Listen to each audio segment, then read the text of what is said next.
All right, good morning.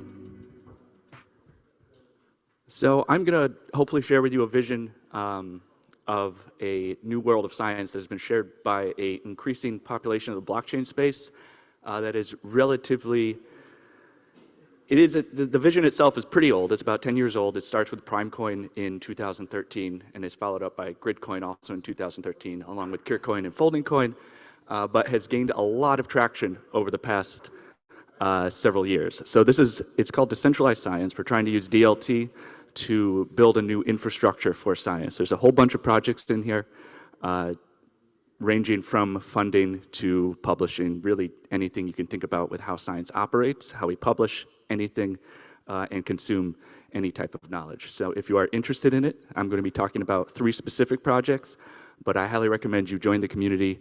There's a whole bunch of resources. If you just Googled DeSci, D-E-S-C-I, you will find a whole bunch of resources.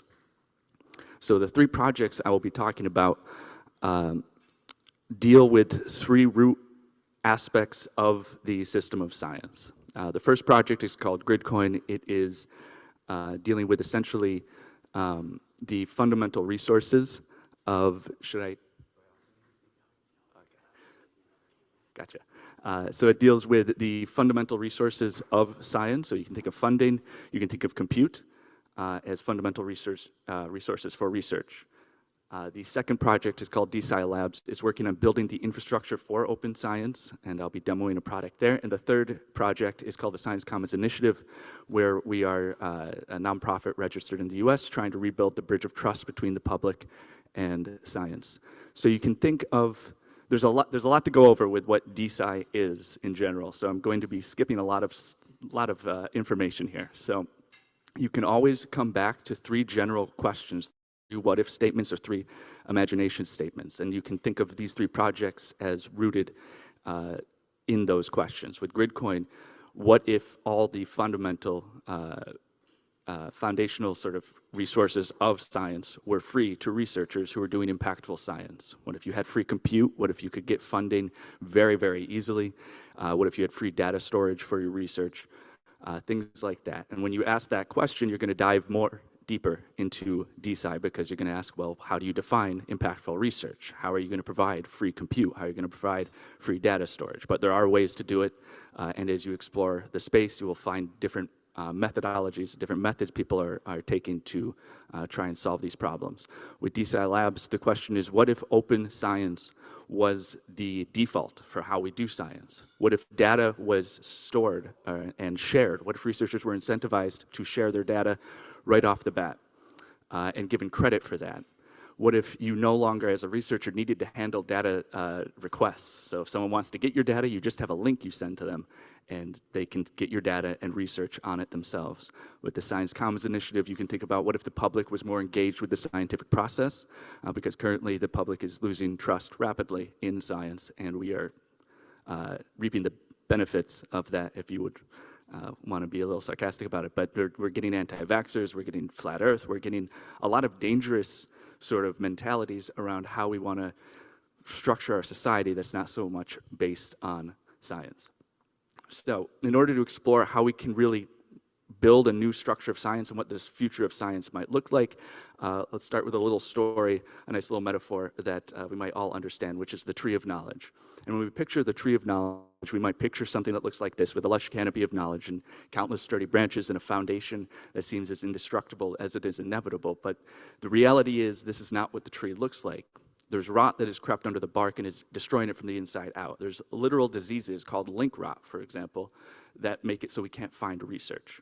And the situation is so bad that entire branches have already fallen off the tree and just turned completely to dust. It's so bad that the tree itself might not exist for much longer. Like, it might actually die. We might no longer be able to use science as a foundation for our society to inform how we move forward.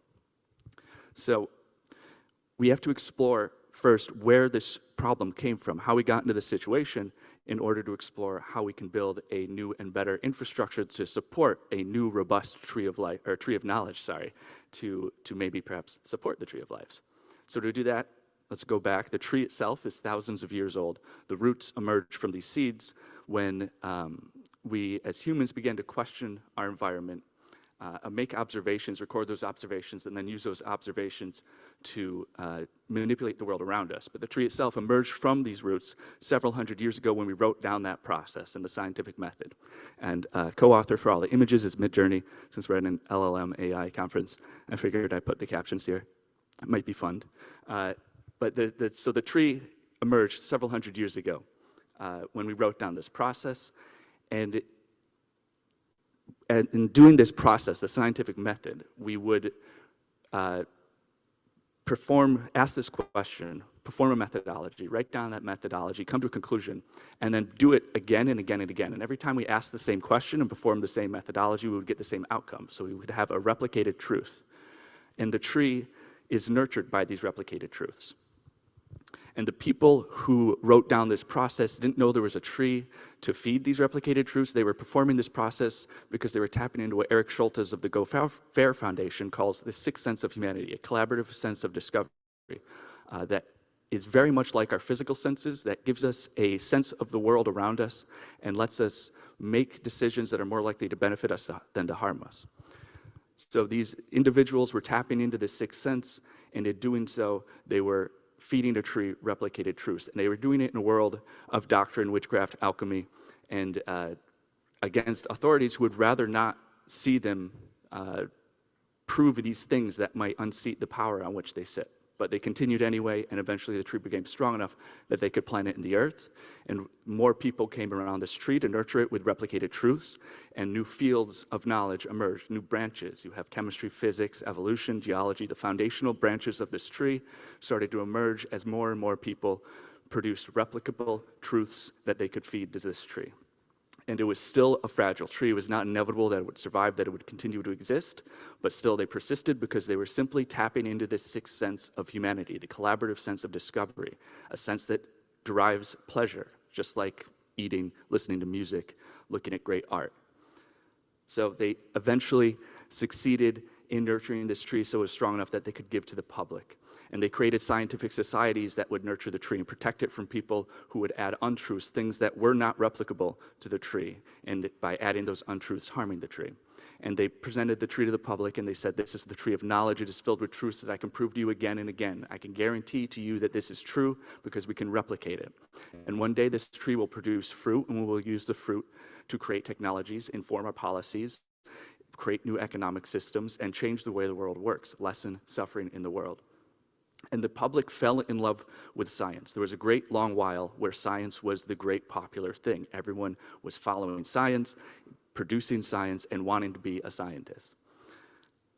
And so these scientific societies succeeded to the point where the tree was this robust, lush tree of knowledge with countless branches and a sturdy trunk.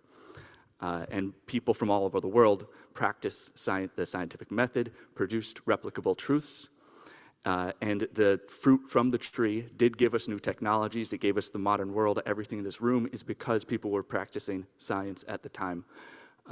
And it produced new economics and new political systems that we currently live in.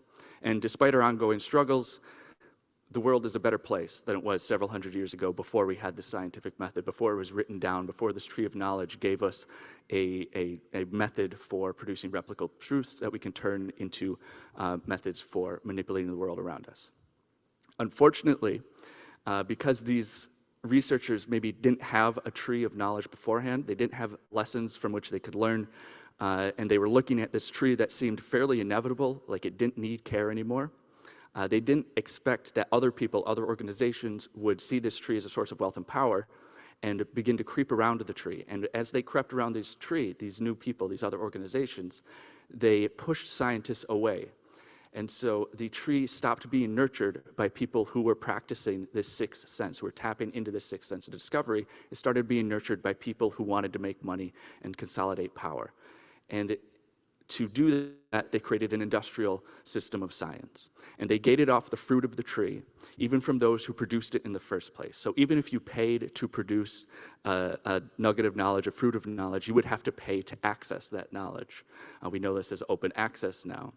And even if you just wanted to publish a piece of research, if you just wanted to tap into that sixth sense, you were met with silos that these new organizations placed. You had to play these games in order to get published. And if you want to get published. If you want to do science, you have to get funded. If you want to get funded, you have to prove impact. If you have to prove impact, you have to get cited. If you have to get cited, you have to get published. And if you have to get published, you're going to play this game that you have to play to get published. And the games aren't rooted in replication. They aren't rooted in the scientific method. They're rooted in whatever gives these institutions, these organizations, these people more power. And what gives them more power, more money is novel discoveries and sensational headlines, because it gets the public's attention and they can sell things. So what happened is these organizations began feeding the tree of knowledge these unreplicable truths. Because if you're forced to create a novel discovery, you're going to create a novel discovery. Your entire career path will be defined by whether or not you can make a novel discovery. And often often is a hard word, but you will fake stuff. You will fudge what you have to in order to get published, to increase your score, to get onto this tree of knowledge, and do what you have to do to tap into that sixth sense of discovery, which you have learned to love. And that's exactly what happened, and the tree is now rotting because of it, and it is suffering and unlikely to survive for much longer. So this story is a hopefully fun way to talk about the replication and reproduction crisis. And there's a bunch of information on here, but it can be summed up with a simple example recently with Alzheimer's research, where there was foundational research put into how Alzheimer's works. There was a great novel discovery that came out of research, and that research was so novel, it was just added to the tree of knowledge, and we spent several decades, tens of billions of dollars, and the greater part of our careers of some of the best minds in the field building on this foundational research. And this foundational research turned out to be completely fake. The images were manipulated, and there was no bearing for anything it said. So all that was wasted. All that time, money, energy, mind power just completely fell to the ground and turned to dust. And that happens more often than we'd like to admit. And it's not always malicious. It's often just the outcome of a system that incentivizes researchers to do things that are antithetical to the scientific method. You're not incentivized to share your data and make your research reproducible. You're not incentivized to replicate and peer review and do everything that is necessary to make sure we have a healthy, robust tree of knowledge on which we can inform our society.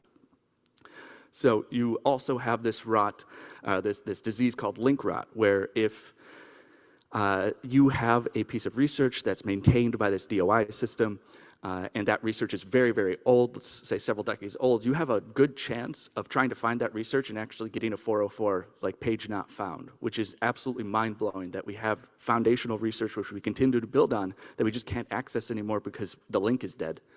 So that's a fault of the technology on which this system is built. I already talked about the perverse incentives, but the outcome of all these diseases and so many more that aren't listed here is that the tree is rotting in very public view.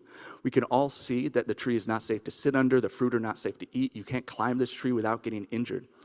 And because humans need something to tell us how the world works, to explain the world around us, we're going to find whatever we can to explain the world around us. And if there is no tree of knowledge to share truth with us, to give us replicable truths, we're going to take the next thing that comes to us. It's going to be conspiracy, it's going to be doctrine, it's going to be alchemy, and it's incredibly dangerous.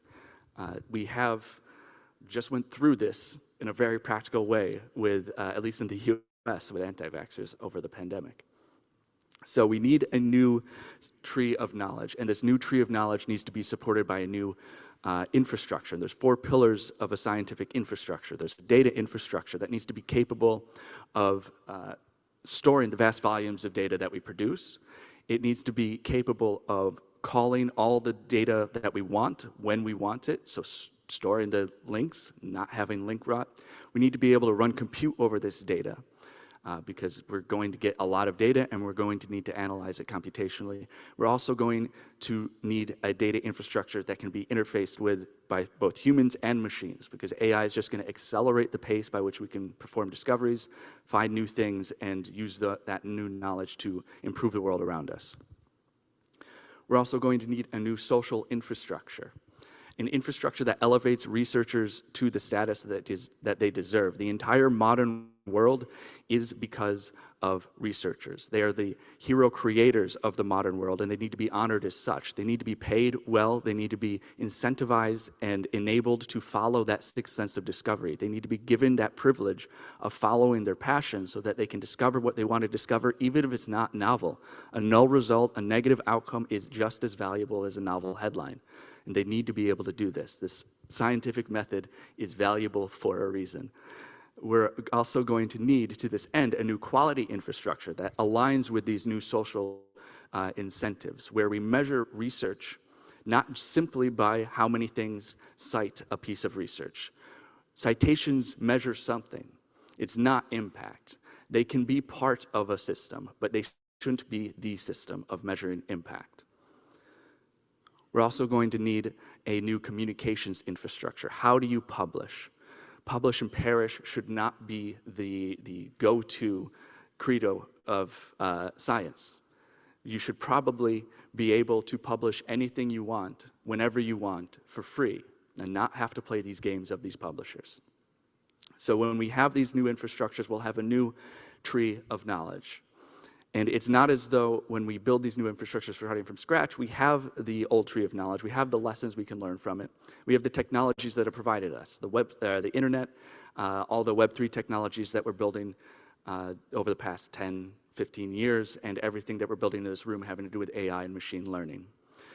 So there will be 4 milestones along this path to building a new tree of knowledge and new infrastructure. In order to complete the first milestone, we're going to need to store all knowledge on a permissionless, decentralized, open ledger, accessible to all, dependent on code, and forkable by everyone.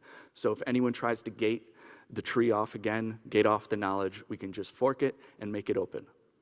We're going to need to create truly decentralized and permanent identifiers. So if I look for a piece of research, you know I'm going to find it 100% of the time. We need to get rid of link rot. We're going to need to tie all components of a piece of research to a parent manuscript, because research is so much more than just the manuscript. It is the data and the code and the methodology, the peer review, the disputes, the refutes. All these things are part of a piece of research, and they need to be there, visible, interactive, and part of publication. And with DSci Labs, we're building a product that lets us publish these things. We call them rich interoperable research nodes, research objects. It uses the nodes software. We're also going to need to create gateways into the ledger that surface content in a meaningful way, because when you lock the gates open, when anyone can publish anything at any time, everyone's going to publish everything all the time. That's going to be incredibly messy to visualize. So these gateways are ways to manage who can publish under a specific brand. You can think of Harvard as having a gateway, and they enable people to publish under the Harvard name, the Harvard title, and also part of their gateway is a portal into the ledger, and they curate the open repository in a meaningful way, surface content that they think is valuable on their portal. And I can go to the Harvard Gateway or the Nature Gateway and view this open repository of knowledge, and I would happily pay for that service, because curation is not an easy task. And the difference here is that Nature magazine won't be the caregiver to the tree of knowledge. They'll simply be a curator. That's the new role of publishers. They're curators, not caregivers. And the new caregivers for this new tree of knowledge need to be scientists. We need to bring them back to the tree of knowledge, have them inform the technology we're building, the new systems we want to develop, the new infrastructure, structures, and mechanisms that will define how this new tree of knowledge is supported and maintained, because they know how to tap into that sixth sense of humanity, that collaborative sense of discovery, and they're trained to do it over many, many years. So let them do it. So when we have all of these things, we will have an open repository of knowledge, and this is the first necessary milestone to a new system of science. Next, we're going to need to measure all interactions with and within a research object. How many times it's cited, peer-reviewed, replicated, reproduced, anything to do with how humans interact with knowledge and research objects needs to be measured. And then people need to be given the tools to turn these measurements into impact algorithms. Because an impact algorithm, what makes good physics research, is very different than what makes good psychology research. And all of it is very different than what makes good mathematical research, because math is a different breed entirely. And funders are going to want to look at research in a different way than a curator is going to want to look at a piece of research. And we're going to need to let anyone build these different impact algorithms, and then let the user toggle among all of these impact algorithms based on their needs, based on the context of the situation in which they're in. So we're giving the user choice, and that choice is created by anyone. So we'll have open impact algorithms. Next, we're going to need to create tools, groups for group scientists, societies, anyone to create attestations. An attestation is basically a stamp of approval or a badge.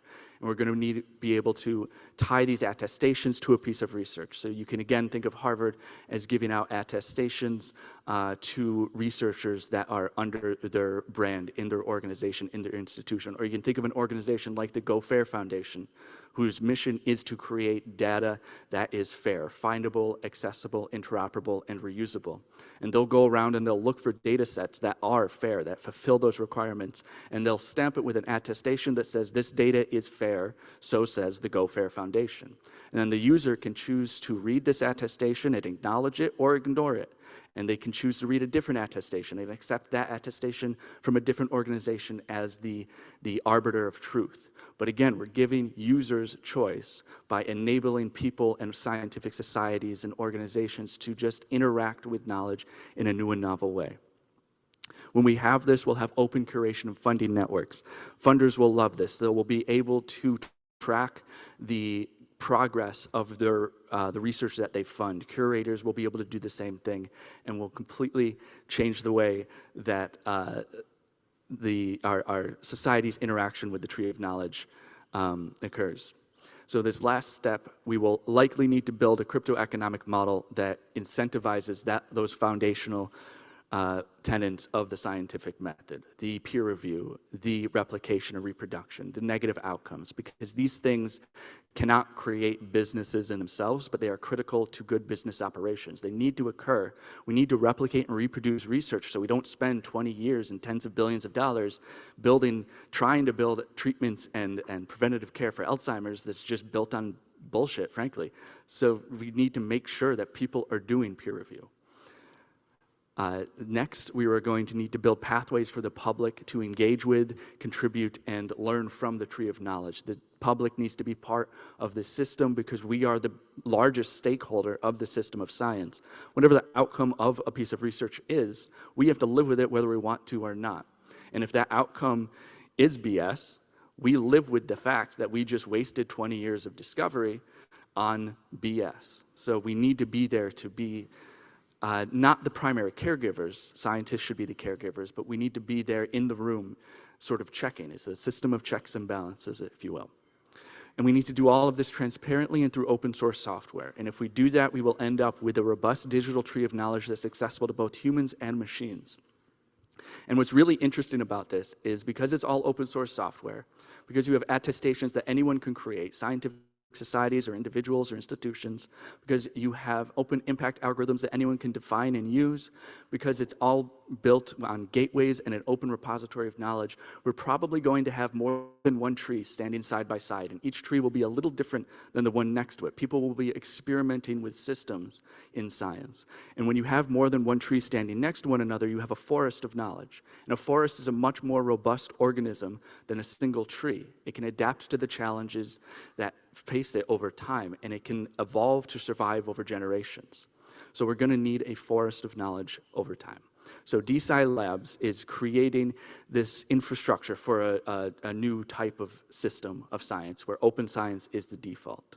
The first thing we did was build these permanent identifiers, DPIDs, and it's built on IPFS, so you also have CIDs. So there's a lot to what DPIDs are. You can go to dpid.org to learn more about this, but I'm going to move on because there is a lot there, and I would need another hour to talk about it. So there's dpid.org, and we are also building an application through which a researcher can publish rich interoperable research objects, publish all of their components of research in one simple application. It's called DSci Nodes, and I do have an example here. We had Megan Ansell from NASA publish a piece of research exploring lupus clouds in this software, and this is a beta version 1. So there's a lot of improvements. I'll show you a new iteration of what the UX might look like in just a moment. But you can see here on the right, you can see the manuscript. It's just a simple PDF, usual stuff here. And you can also see that you can explore the code, see the data. There's also other components that the author put here. You have a publisher site. There's a Twitter thread on the release of this node. You can also go look at the activity and see how the research has evolved over time. We think this is incredibly important to see this provenance, to see this timeline of research, because research is not a static outcome, it's a process. So we want people to publish as they produce a methodology and publish it and get feedback and collaborate early in the process. So you're not hoarding your data, you're not hoarding everything until just the end and then you publish it and it turns out someone had a really good idea that would have made your outcome so much better if only they had been part of that process, 5 years ago when you thought of it. So if we can prove that there is provenance, prove ownership of an early idea, then we hope that we can bring collaboration back into the system. You also have a credit tab here where you can see all the authors of this research. They all have a profile. You can go to it, see other research that they've contributed to. And at the bottom here, you have node stewards who are very much like data stewards. They go out into the world and they collect components of traditional research and turn it into research nodes. And anyone can be a node steward. I do recommend you come into the space and help out with that if you're interested. One of the coolest things you can do here is one-click reproducibility. So we'll see if this can work during a demo, which is usually a mistake. But we have the figure here on the right, that bar chart, and we can try to reproduce it. And this should take us to the code that produces this chart.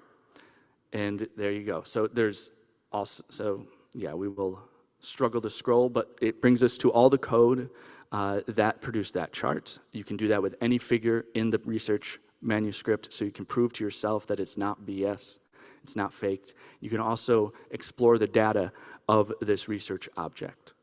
And we will just move on from this really quickly, but there is a lot of data here, and there's the DPID structure that you can feed into any other piece of research and build on it in whatever way you want. So to continue moving on, and I do think I'm going to go over time, so I apologize for that, but this is the possible reskin. We want to highlight other aspects of research beyond just the manuscript, the social interactions, everything beyond simple manuscripts. We're going to build gateways. We will hopefully have a couple pilot projects of these coming out within a year.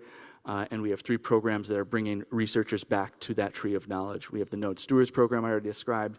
We have the Future of Science seminar and podcast. All the quotes you've seen today come from that podcast, from meta-scientists throughout the world who are doing great work on building a new system of science.